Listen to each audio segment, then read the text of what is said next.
Hello everybody, welcome back to video number 2. We're here to continue our conversation on esoteric philosophy. We began in our first video sharing where did it originate, where did it come from?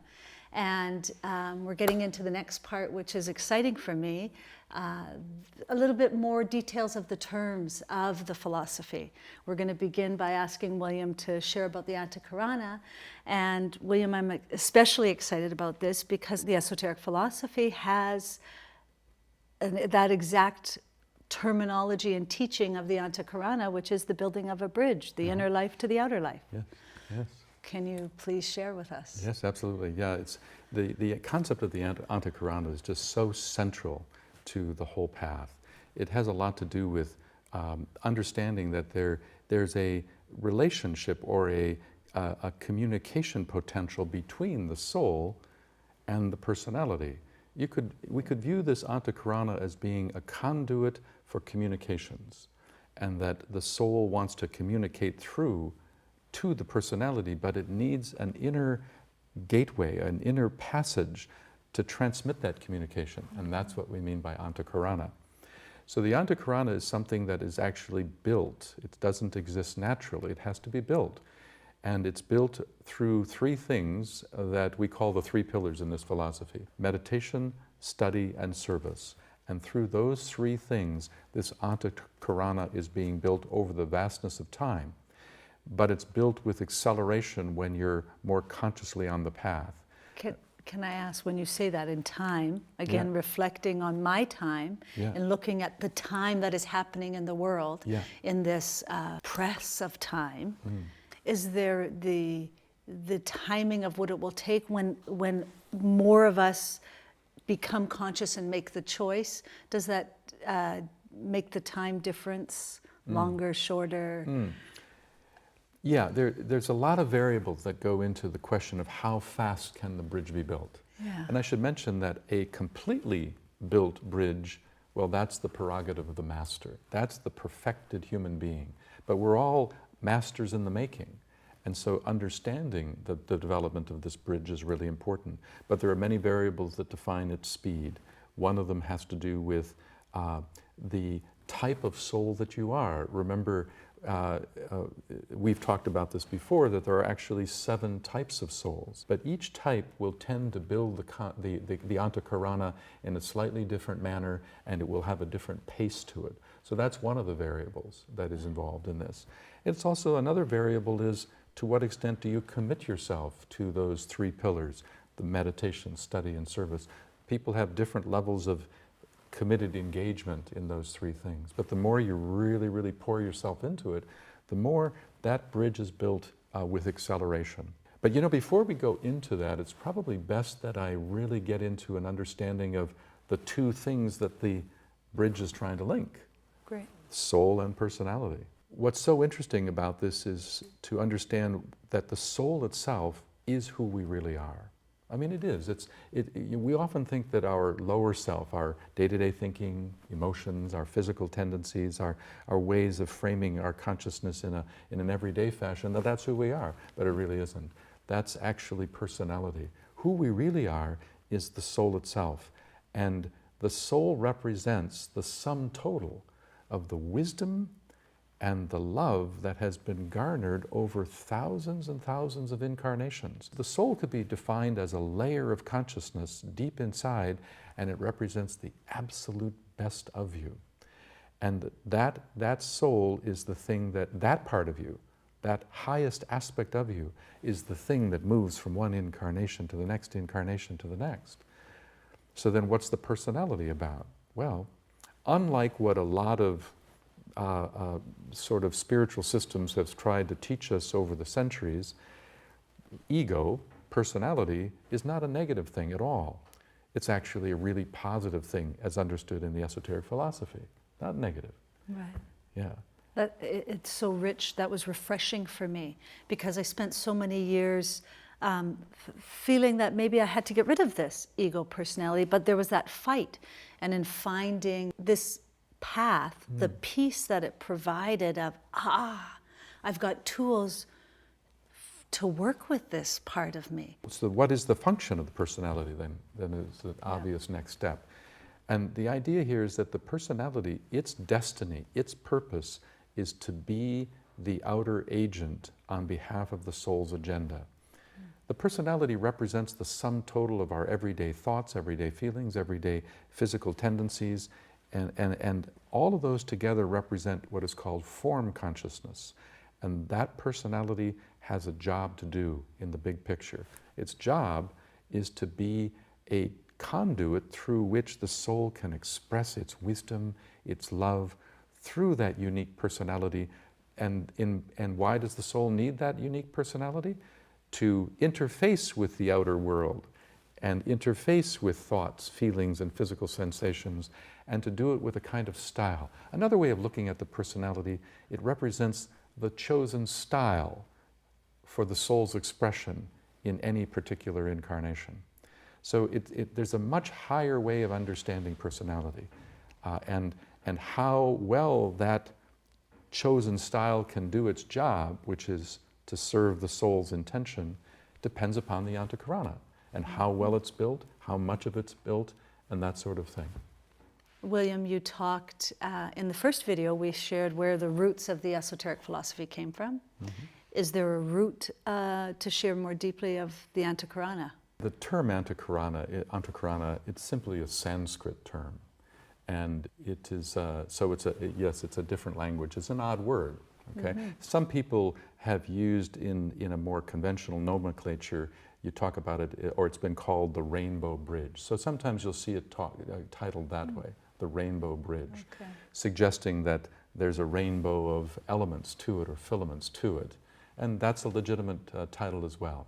But technically, when we look at it and read the esoteric literature, the term Antahkarana is more often used. Okay. Yeah. How does the relationship change between the soul and the personality as we're building the Antahkarana?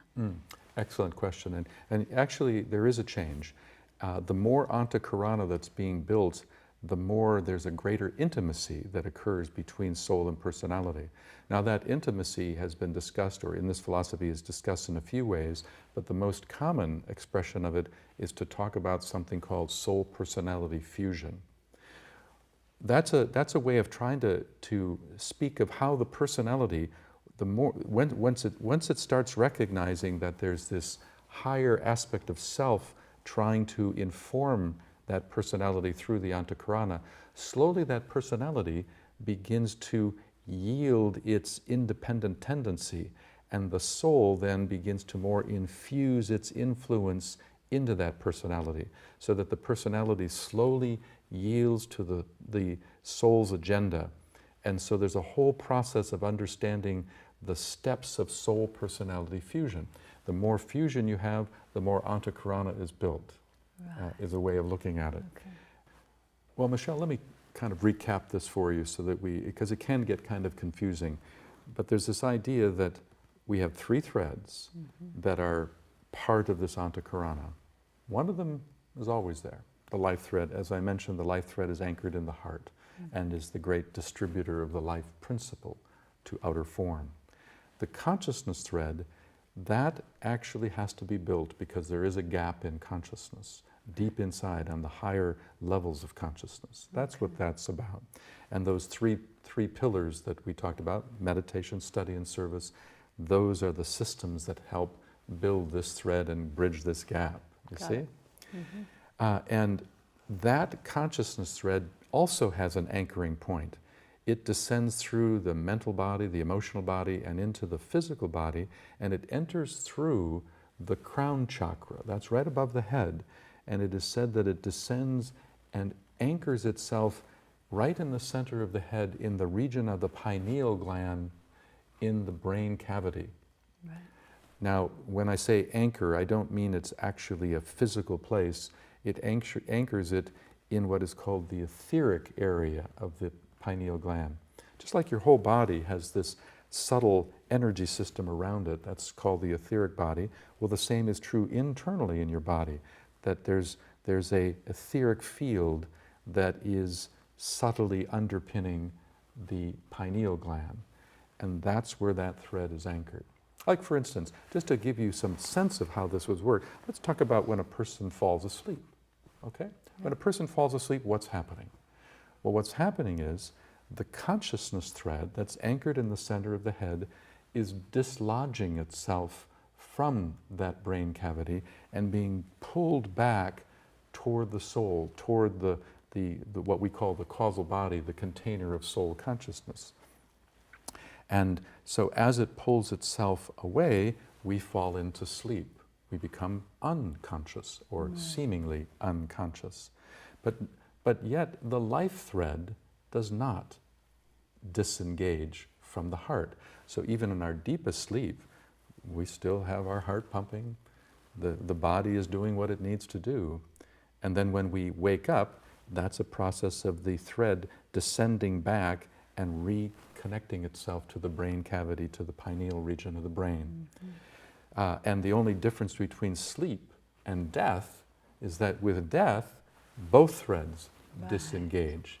This is why this is sort of a side note, but it's why it is so interesting, the subject of death is so interesting because in a way, sleep every night is a bit of a rehearsal. It's a bit of a rehearsal because it's about disengagement of the thread and drawing into places of subtlety. Right. Okay? So that's the anchor point for this consciousness thread. The third thread is called the creative thread.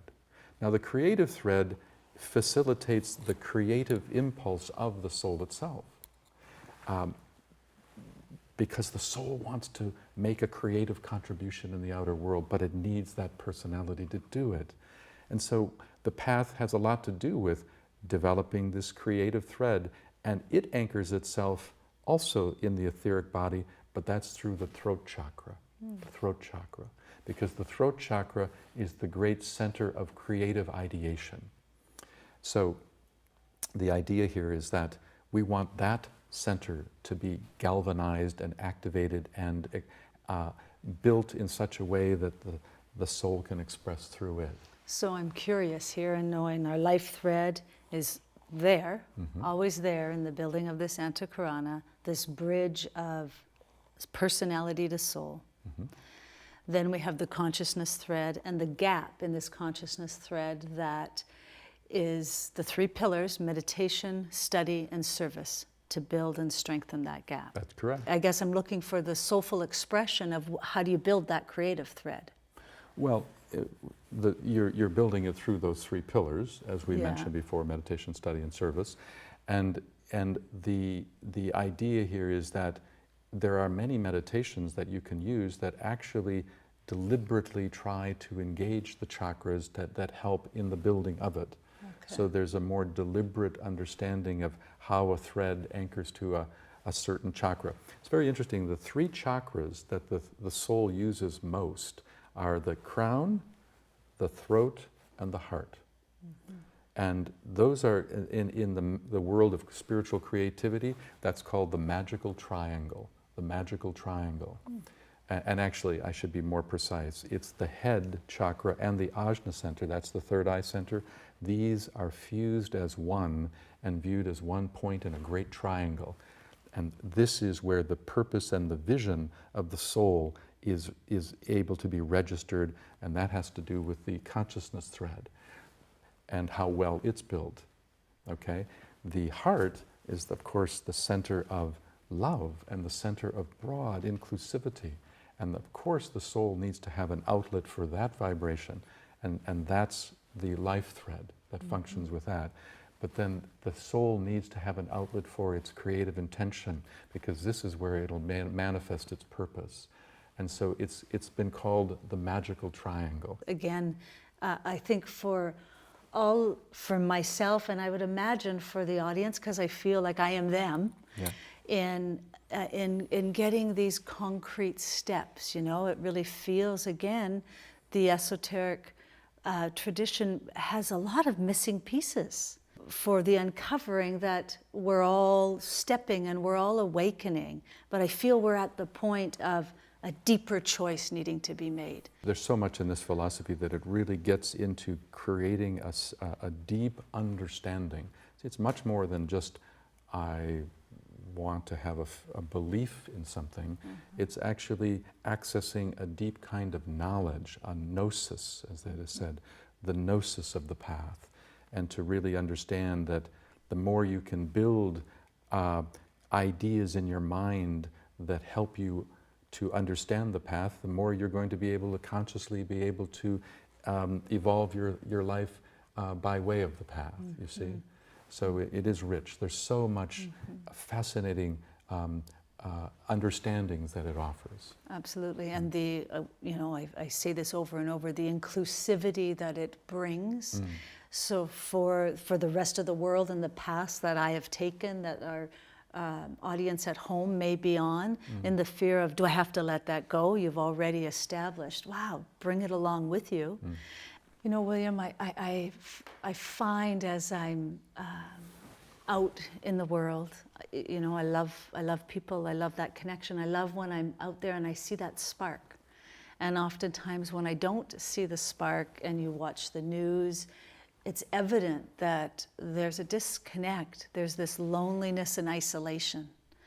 And what I know from being on the path, and as we sit together and we share, as people hook up, as they connect and discover and find that link their personality to their soul, you're never alone. It's so true, yeah. You're never alone when you really start waking to your soul. By the way, the reason for that is because if we looked at the consciousness of the personality and the consciousness of the soul, they're actually governed by different laws of development. And the personality is governed by the principle of separateness. It actually has a vested interest in developing its uniqueness, its separateness. That's why we call it the center of ego, because it's that sense of, I am this, and it's quite different than that, you see. Right. And so the personality, not only is it governed by separateness, but it prizes its uniqueness. It either prizes its uniqueness or envies itself in relationship to another. That's not how the soul develops, though. The causal body, the soul deep inside us, it evolves through the principle of unity and group. Your soul has that part of your consciousness that we would call soul, that part of us actually senses the underlying oneness in the field, senses that beyond the diversity of people and circumstance is a fundamental singularity. And so it's a whole different category of perception. And so it's not surprising that you would no longer feel alone. So Michelle, what I'm saying is that the more you're living the soul nature, the more you're living through the Antahkarana. And therefore your soul, because it's conditioned by the principle of unity and oneness and group, your soul is that part of your consciousness that will feel the oneness, not just theorize the oneness, but experientially know it. That's the key to understanding real soul consciousness. And I should mention also that we're talking about this from an individual perspective, but also remember that all of humanity is viewed as a single entity, one being, and it's evolving over the vastness of time on this planet. And it has a higher nature, a soul nature, and it has a lower nature. And it's struggling to transform the lower so that more of the higher can come forth. And there's a collective Antahkarana that is being developed for all of humanity. That collective Antahkarana is very much in the game right now, given the enormous world situation we're in and the great transition that humanity is going through now. And the more that you and I can individually build our Antahkarana, our individual Antahkaranas become in themselves filaments to the collective Antahkarana. And that's the goal. And that's the incredible importance of what is happening at this time, why we're doing this, what is going on. It is critical, and it's so exciting that we all have a part in it. Absolutely. No one can be left behind. The last weary pilgrim must come home. Yeah. We don't have a full Antahkarana for humanity unless everybody's individual Antahkaranas are built. Thank you, William. I hope that you received what I received from sitting beside you, that you got some big pieces that have inspired you to continue along. We want you to come to the next segment, the soul's magical destiny. And it's going to be even deeper and more exciting. Please leave us a comment. Let us know how you enjoyed this segment. See you there.